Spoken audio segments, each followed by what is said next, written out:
तो भारत के संविधान का वही स्थान है जो भगवान का स्थान दुनिया में है। इसलिए वो पवित्र पुस्तक है, उसको पढ़ने पर आपकी सज़ा हो सकती है। रामचरितमानस को मूर्खों के और गंवारों के अलावा कौन पढ़ता है? वो अनपढ़ आदमियों का है। और जो भारत का संविधान लिखा गया है वो विश्व के सबसे विख्यात आदमी ने, सबसे विद्वान आदमी ने, जो सबसे बड़े शिक्षित आदमी थे, उन्होंने लिखा है। वो जिनको कम से कम 34 भाषाओं का ज्ञान था, लेकिन इस किताब को उन्होंने लिखा जो मुसलमानों की गुलामी करते थे, जो लोगों को बहका के लूटते थे, जिनके ऊपर मंदिर बना रखे थे, जो छुआछात को बढ़ावा देते थे, जो वर्णव्यवस्था को कायम रखना चाहते थे। लेकिन भारत सरकार ने अपने कानून के द्वारा आर्टिकल 13 में मनुस्मृति को, रामचरितमानस को नल एंड वॉइड कर दिया। इसलिए भारत के संविधान में और रामचरितमानस में वही अंतर है जो एक शिक्षित जीवित व्यक्ति में होता है और जो एक मरे हुए आदमी में। और मनुस्मृति, गीता और रामचरितमानस के कारण भारत गुलाम बना, मुसलमानों का गुलाम बना, अंग्रेजों का, टर्किश ब्रिटिश का गुलाम बना। लेकिन भारत का संविधान लागू होने के कारण, लागू होने के बाद, आज 1950 को लागू हुआ, आज तक भी कोई भारत का आदमी गुलाम नहीं बना है, कोई कभी भारत किसी का गुलाम नहीं बना है। यहाँ पर भारत के अंदर राम से, कृष्ण से और ईश्वर से भी बड़ा है, आत्मा से भी बड़ा है। रामचरितमानस है, उसमें औरतों का अनादर है, महिलाओं का अनादर है, शुल्काष्टों का अनादर है, SC ST OBC का है, शूद्रों का है, यानी जी ढोल पशु शूद्र गंवार और नारी ये ताड़न के अधिकारी।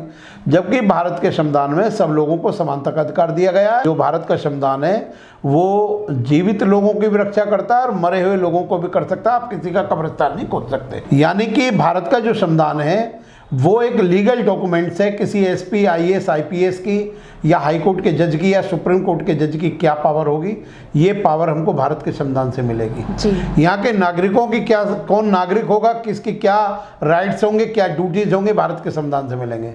सर से हम जानेंगे रामचरितमानस और संविधान में क्या फर्क है। देखिए, जो भारत के संविधान में, भारत का संविधान या Bharat the constitution of India जी, और रामचरितमानस में जो अंतर है वही अंतर है जो जमीन और आकाश में होता है जी। भारत का संविधान एक लीगल डॉक्यूमेंट है, दस्तावेज है, जिससे पूरा देश और विदेश में भारत को बल प्राप्त होता है। भारत की नीतियां हैं, भारत का कानून है, वो भारत के संविधान से चलता है। जो विदेशी दूसरे कंट्रीज से संबंध है भारत के, उनका भी संबंध भारत के संविधान से है। भारत का संविधान प्रत्यक्ष अप्रत्यक्ष रूप से mentally, physically, directly, indirectly, externally and internally हर मानव से जुड़ा हुआ है जी। भारत का संविधान न केवल मानव से जुड़ा हुआ है, बल्कि जो वाइल्ड लाइफ एक्ट है या protection of the wild life animals है, उनके जानवर और वृक्षों की भी रक्षा सुरक्षा भारत का संविधान करता है जी। भारत के जो समुद्र के कानून हैं वो भी भारत के संविधान के तहत ही है। और जो हमारे अंतरिक्ष के अंदर कानून है, ज़मीन के नीचे हैं, यानी कि पूरे भारत के कण कण में भारत का संविधान बसा हुआ है। और भारत का संविधान का जो स्थान है जी, वो यहाँ पर भारत के अंदर राम से, कृष्ण से और ईश्वर से भी बड़ा है, आत्मा से भी बड़ा है। यानी कि भारत का जो संविधान है वो एक लीगल डॉक्यूमेंट्स है। किसी SP IAS IPS की या हाई कोर्ट के जज की या सुप्रीम कोर्ट के जज की क्या पावर होगी, ये पावर हमको भारत के संविधान से मिलेगी। यहाँ के नागरिकों की क्या, कौन नागरिक होगा, किसकी क्या राइट्स होंगे, क्या ड्यूटीज होंगे, भारत के संविधान से मिलेंगे। दूसरी तरफ ये जो है वैज्ञानिक दस्तावेज है भारत का संविधान, ये भारत का संविधान की लीगल फोर्स है। अगर सपोज करो आपने एक पुलिस वाले को मार दिया तो पुलिस के साथ पुलिस आ जाएगी, उनको भी मार दिया तो पूरी मिलिट्री आ जाएगी पूरे देश की। तो हर रक्षा सुरक्षा भारत का संविधान करेगा। दूसरी तरफ जो रामचरितमानस है वो एक अंधे कुएं की तरह है, एक अंधकार का डॉक्यूमेंट है।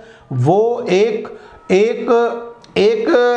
मनुष्य के अंदर जहर घोलने वाला डॉक्यूमेंट है, जबकि भारत का संविधान लोगों को जोड़ने का काम करता है।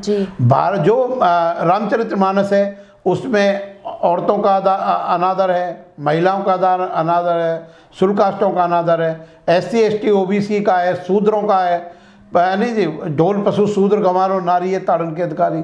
जबकि भारत के संविधान में सब लोगों को समानता का अधिकार दिया गया है। आर्टिकल 14 में no person shall be deprived from, जो आर्टिकल 21 है कि no person shall be deprived from his life and liberty except the procedure establish by law. Article 21 में कहा गया किसी मनुष्य का भी सम्मान करना पड़ेगा और उसको कोई भी आप उसकी लाइफ और लिबर्टी को नुकसान नहीं पहुंचा सकते, जबकि भारत का संविधान है वो जीवित लोगों की भी रक्षा करता है और मरे हुए लोगों को भी कर सकता है। आप किसी का कब्रिस्तान नहीं खोद सकते। जी बिल्कुल।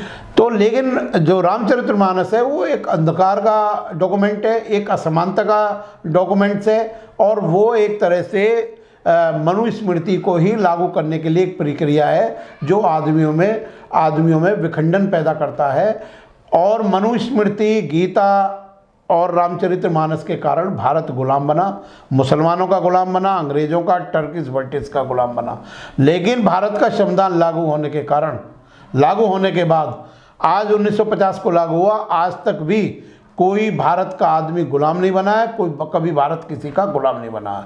तो उसको भारत के संविधान को जैसे आदमी जीवित होता है, बच्चा जन्म लेता है, तो उसको बिल्कुल संवैधानिक अधिकार प्राप्त हो सकते हैं, आप उसकी हत्या नहीं कर सकते। जो उधर रामचरितमानस है वो धूर्त लोगों की लिखी हुई है, अंधविश्वासी लोगों का लिखा हुआ डॉक्यूमेंट है, जाति प्रथा को मानने वाले लोगों का लिखा हुआ है, जो महिलाओं का अपमान करते हैं उनके द्वारा लिखा हुआ है। उसकी कोई कानूनी वैल्यू नहीं है, उसकी कोई अहमियत नहीं है, केवल मूर्खों के द्वारा पढ़ा और पूजा जाता है। इसलिए इस पर रोक लगनी चाहिए, रामचरितमानस पर, मनुस्मृति पर रोक लगनी चाहिए। भारत के संविधान को लीगल पावर है, कॉन्स्टिट्यूशनल पावर है, उसको सिविल और क्रिमिनल सारी पावर है भारत के संविधान को है। तो भारत के संविधान का वही स्थान है जो भगवान का स्थान दुनिया में है। इसलिए वो पवित्र पुस्तक है, उसको पढ़ने पर आपकी सज़ा हो सकती है। रामचरितमानस को मूर्खों के और गंवारों के अलावा कौन पढ़ता है, वो अनपढ़ आदमियों का है। और जो भारत का संविधान लिखा गया है वो विश्व के सबसे विख्यात आदमी ने, सबसे विद्वान आदमी ने, जो सबसे बड़े शिक्षित आदमी थे उन्होंने लिखा है, वो जिनको कम से कम 34 भाषाओं का ज्ञान था। लेकिन इस किताब को उन्होंने लिखा जो मुसलमानों की गुलामी करते थे, जो लोगों को बहका के लूटते थे, जिनके ऊपर मंदिर बना रखे थे, जो छुआछात को बढ़ावा देते थे, जो वर्णव्यवस्था को कायम रखना चाहते थे। लेकिन भारत सरकार ने अपने कानून के द्वारा आर्टिकल 13 में मनुस्मृति को, रामचरितमानस को नल एंड वॉइड कर दिया।